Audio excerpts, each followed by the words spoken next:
Vegas Tales, baby. Pass me a shovel. Let's go do it. Right. Get rid of a body, you say. Ashley, do you have a confession? I've never had to get rid of a body. Are you sure? But if I did, I wouldn't be stupid about it. You know, everybody just tries to bury the body or throw it in a river with something heavy on it, trying to keep the cops from finding it. The cops are going to find the body. But if I was going to get rid of the body, I would throw it in the river with a bungee cord harness attached to it, and then I wouldn't attach the other end to anything. So when the cops found the body, as they're going to, they wouldn't assume it was murder. They would just assume it was someone stupid who deserved to die. I mean, people win Darwin Awards every day. Why not take advantage of it?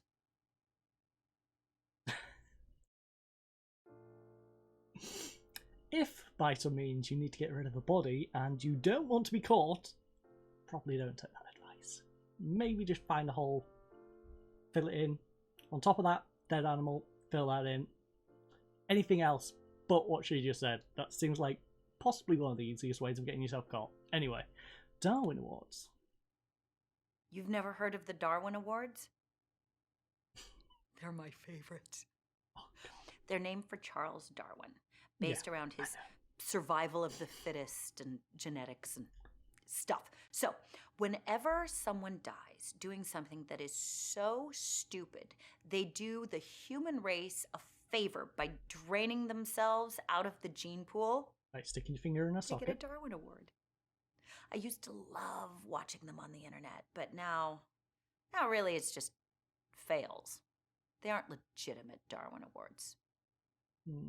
So I watch a lot of roller coaster disasters instead.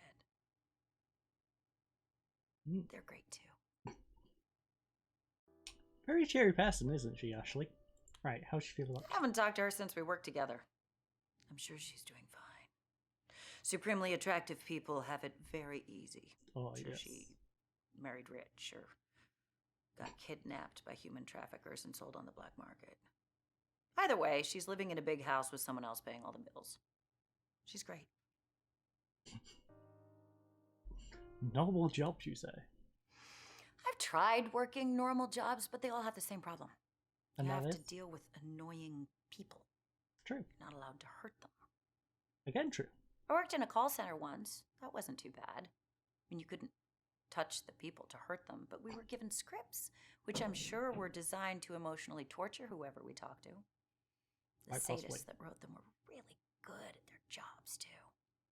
Yeah. Oh, and there was this computer system they had to navigate before they were ever even allowed to connect with us. Did a great job of wearing down their will to live. By the time they got to us, they were hanging on by a thread. Yeah, that was nice.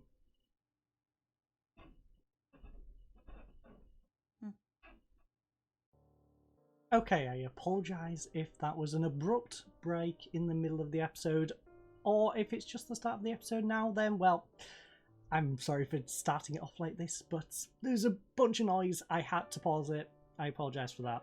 But let's try and crack on with this. Hopefully there isn't too much background noise going forward with the rest of this recording. So, annoying people, Ashley. Rather fitting, considering what I'm discussing. Most people are annoying. Some people take it to a whole new level. Some people are professional at it. Like those people who work in lotion kiosks at the mall. They know their product isn't any good. If it were any good, they would sell it in a store. But no, they're at a kiosk, harassing people who walk past until someone is so guilty that they can't just ignore them, and they stop. And then the lotion people start putting lotion on this poor chump. And it's awkward. And the person can't get away. And they massage them. And it's awkward. And the person can't get away. Until this poor slob buys something that is unnecessary and overpriced just to make it stop. The key is you don't stop. Whenever I see those people, and they've got someone in their clutches, I just walk up and I say, it puts the lotion on its skin or else it gets the hose again. They never seem to know how to respond to that. Don't worry, I'll teach them all to reply with my precious. Anyway, hecklers. The irony. She is one The herself. fact that hecklers are still a thing is proof that society is a failure. I don't know why we still allow them to exist. And you I have a good suggesting way what? of dealing with them, though. Whenever we get a heckler that's too bad, I mean, it's really bad, I motion to the other assistants and they notify the magician. And they invite the heckler up on stage to help us with our next act. Oh. So I bring out a specially made tall box, and the magician announces that he is going to make the heckler disappear. And you actually saw him in. We put them in the box. We wrap the box up with chains, and we wheel it off stage. The audience loves it. They laugh, they clap. The heckler's never heard from again. Works great. Then backstage, I feed the heckler to my alligators. I don't. Yes, she does. I don't have alligators. The crocodiles. The box only opens one way. I push it up against an exit door, and when the heckler opens it, they can only leave. I've gotten exactly 2 negative Yelp reviews. Worth it. Real magic, you say? No one ever uses real magic in their magic act. Prove it. It's all parlor tricks and very bendy assistants who can fit into small spaces. Also kinky. Machinery. Audiences just like to pretend it's real. Are you sure? If anybody ever came out and started performing sorcery or blood magic, the audience would lose their minds. She likes the thought of that one. Be nice. Case in point. Right. Society is a failure, of course. Every aspect of our society has failed. Look at politics. We live in a democracy that is so divided, no matter who gets elected, half of the population is going to be miserable and angry. Families are divided. Lifelong friendships are torn apart. We are so at odds right now that left and right Twix don't even come in the same package anymore. Now one Twix. Ashley, really not liking you right now. You can buy anything if you know where to look. I used to buy weed on the dark web before it was legal. I know there are people who buy fake IDs on the internet. But what do you buy now? What's in Anything. that shopping basket? Anything you Find it. Ah. Human traffickers. Did she sell Kelly on the black market? I feel like she sold Kelly on the black market. They say human trafficking is a $150 billion a year industry, and I want to know how they know that. Are human traffickers reporting income tax, or are they just Yes. making up numbers? The making is a declaration. Fake IDs. Oh, I never had a fake ID. I grew up in a small town. It would have been pointless. Everybody knew everybody else anyway. Lies. Really, the only reason to have a fake ID is so that you can buy beer before you're old enough. And I don't drink. I did buy a lot of beer for other kids when I was in high school, though. I mean, sort of. I would buy the non-alcoholic beer, and then I would peel the labels off, and I printed my own, put something, generic and fancy sounding. And then, during study hall, I would just sell it at a drastic markup. Nobody ever called me out on it. I don't think they ever figured it out. I even remember hearing some of the kids brag about how much beer they were able to consume. Oh, they must have been very shocked when they attended their first college party. Weed. Oh, I know weed is legal now, but back before it was, everybody would smoke it anyway. It was just one of those crimes you never got in trouble for. Like speeding or practicing medicine without a license. Ah! Is this going back into her past? The sale of human organs is a multi-billion-dollar a year industry. Kelly. And who do you think is taking those organs out of the people who lose them and putting them into the people who need them?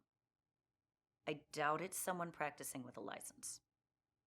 But I'm not doing it. I am not involved in that industry.